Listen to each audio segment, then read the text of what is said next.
Bugungi suhbatimizni keksalik haqida olib bormoqchimiz. Hammamizga ma'lumki, keksalik to'rt bo'lakdan iborat. Bolalik, o'smirlik, yoshlik va keksalik. Mana qarang, to'rt bo'lak. Bolalik, o'smirlik, yigitlik va keksalik. Keksalikdan keyin joy yo'q, o'zingiz bilasiz. O tomonni tushunavering.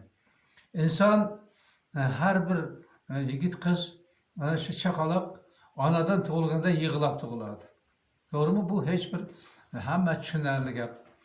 Yig'lab tug'iladi, lekin bitta savol bo'layaptiki, oxiratga ketayotganda yoki u dunyoga yo'l olganda nima bo'ladi degan savol qiziqtiradi hammani. Mening fikrimcha, inson shu umrining oxirida ham yig'lab ketar ekan. Sabab nimada? Sabab shuki, insonning orzu umidlari nihoyatda ko'p. Biriga yetsa, biri yetmaydi. Umuman aytganda, o'sha tuganmas orzular chala qoladi. Shuning uchun ham inson yig'laydi deb o'ylayman. Yana bir tomoni borki, masalan, insonga yaqin bir kishilar uzoq mamlakatda bo'lishi mumkin. Masalan aytaylik, Rossiyada, Koreyada yoki Amerikada. Uni ko'rishning iloji yo'q. Uni chaqirib yaqin masofa emas, uni ko'rolmay qoladi. Shunda inson albatta qalbi ozor chekadi, ko'rmaganiga afsus cheklaydi. Qarang, she'rga e'tibor bering. Yig'lab keldimi go'zal dunyoga, otash to'la yanardi qalbim. Mana bugun yig'lab ketarman, ichda qoldi yuz bitta dardim. Oh, naqadar go'zalsan hayot, ketkim yo'qdir boqiy dunyoga.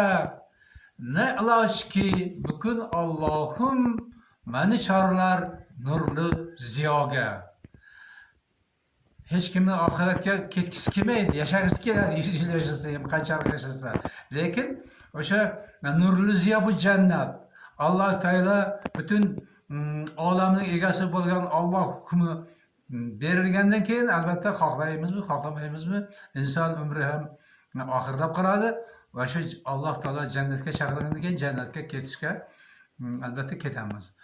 Chunki bizni jannat o'sha Alloh buyurgan bir ne'mat deb bilamiz va insonning oxirgi hayotdagi eng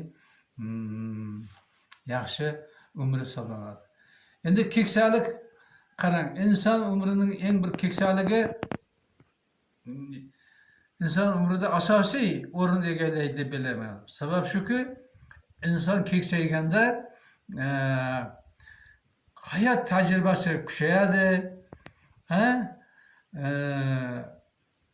Hayot tajribasi kuchayadi, ilmi ham kuchayadi, olamni tushunishi ham kuchayadi, atrof olamni yaxshi his etadi.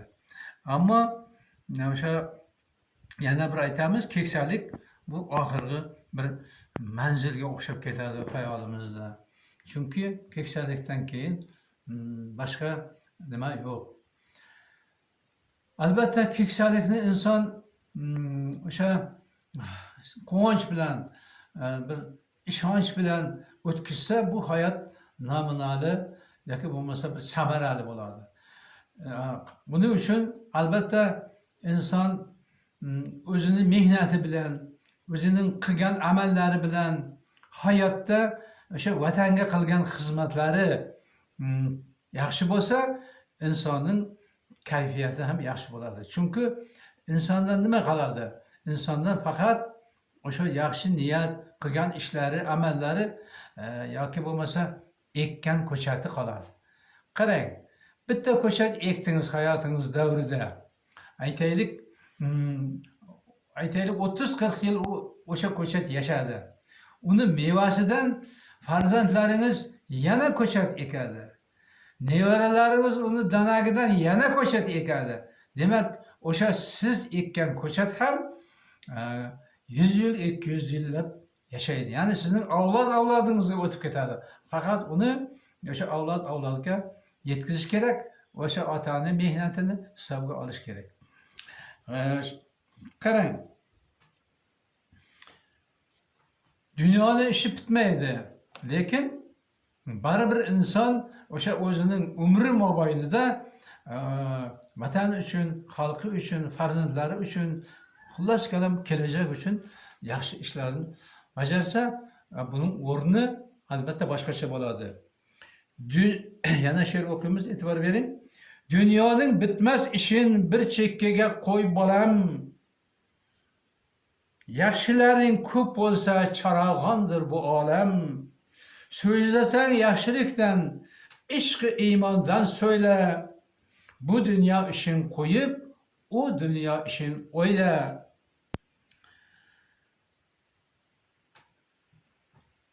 Hech kim dunyoga ustun bo'lmaydi. Qancha odam ketdi, yer ham to'ymaydi. Nafsingni jilovlab soldin zindonga, oxirat so'rog'in aslo qo'ymaydi. Dunyoga kelishdan kelganingni kim ham biladi? Umringda bir tup ko'chat ekmasang, dunyoga kelganingni kim ham biladi? Vatan uchun yashab, jafo chekmasang. Ha azizlar, mana shu inson o'zi shu o'tkinchi hayotda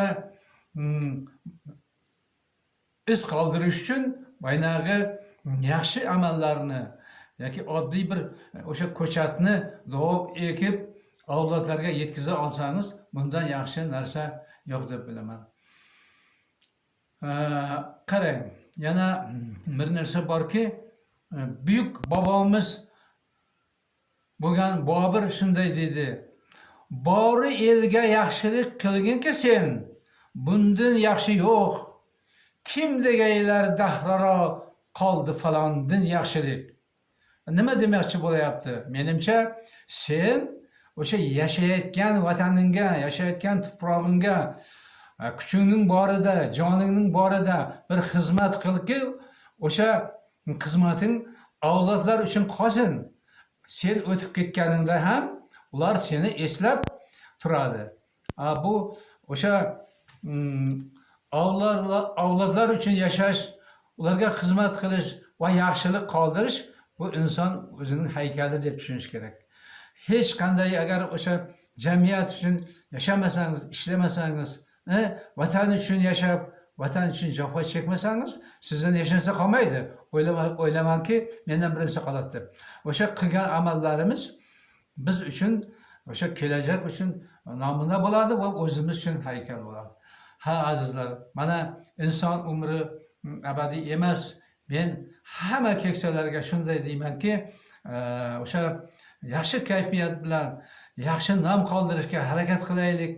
Umrimiz oxirida bizni kelajak avlod hamisha eslab, ulug'lab, yaxshi nom bilan eslab yursin deganmiz.